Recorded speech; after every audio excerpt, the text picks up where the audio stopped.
Leo Messi match him. And it goes. There it is.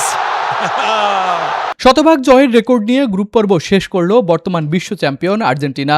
জর্ডানকে 3-1 গোলে হারিয়ে group J এর শীর্ষস্থান ধরে রেখেই 2026 বিশ্বকাপের নকআউট পর্বে উঠেছে লিওনেল স্কালোনির দল।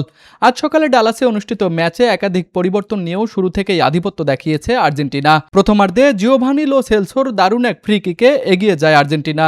এরপর লাউতারো মার্টিনেজ ব্যবধান দ্বিগুণ করেন। দ্বিতীয়ার্ধে জর্ডান একটি গোল পরিশোধ করতে পারলেও শেষ কথা বলেন লিওনেল মেসি।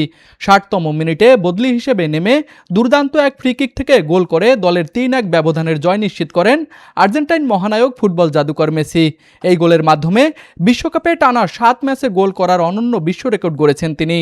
এর আগে টানা 6 ম্যাচে গোল করে তিনি ফ্রান্সের জাস্ট ফন্টেইন এবং ব্রাজিলের জেয়ারজিনহোর সঙ্গে যৌথভাবে শীর্ষে ছিলেন।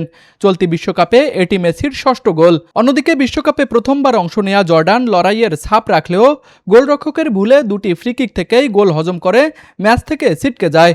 গ্রুপ পর্বে 3 ম্যাচেই জয় পাওয়া আর্জেন্টিনা এখন রাউন্ড অফ 32-এ মুখোমুখি হবে টুর্নামেন্টের চমক কেপ ভাদ্রের সঙ্গে। শিরোপাধারীরা ফেভারিট হলেও নকআউটের লড়াইয়ে প্রতিপক্ষকে হালকাভাবে নেয়ার কোনো সুযোগ থাকছে না। তুষার আচার্য, স্পোর্টস ডেস্ক, RCTV।